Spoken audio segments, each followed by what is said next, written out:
Kalau tak ada yang lama, tak ada lah orang baru-baru. Hai hampa, siapa peminat kuih-kuih lama, jom kita belajar ni. Kita nak buat kuih apuk-apuk. Okey, mula-mula kita nak buat kuih apuk ni, kita perlukan kacang hijau. Kacang hijau ni saya pakai dalam setengah kilo. Saya basuh bersih, kemudian saya sejat dan saya sangai dalam belanga tanpa minyak. Okey, kita sangai daripada warna hijau tu sampai dia bertukar warna brown macam ni. Okey, bila dah kita sangai dia, kemudian kita sejukkan dan kita nak blender, nak jadikan dia tepung.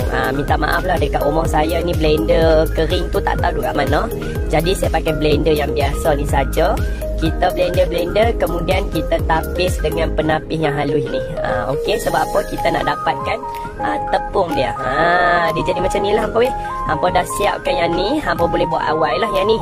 Buat awal, kemudian asingkan. Okey, kemudian kita nak buat untuk inti. Untuk inti ni kita pakai kelapa parut ataupun nyok kupok. Kita pakai lebih kurang dalam 4 cawan. Okey, kemudian kita pakai 1 helai daun pandan, masukkan dalam periuk. Kemudian kita masukkan gula merah. Okey, gula merah ni saya pakai dalam 1 cawan setengah dan juga setengah cawan gula putih. Kalau siapa suka manis boleh adjust sendirilah.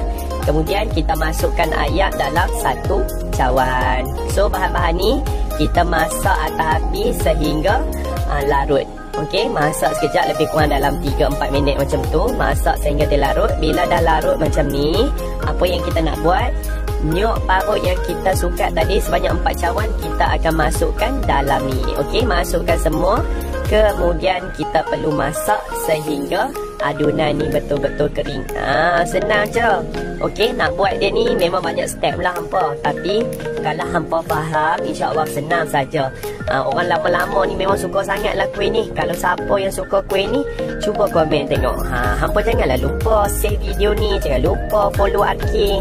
Lepas tu hampa nampak dah kering, hampa masukkan 2 sudu makan tepung gandum. Kalau tak ada tepung gandum, pakai je tepung apa. Sebab apa? Kita nak bagi inti ni kejap.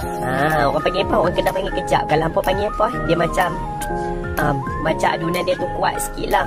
Bila dah siap macam ni, kita tunggu part tu pula. Kalau siapa nak belajar, komen part tu dekat bawah.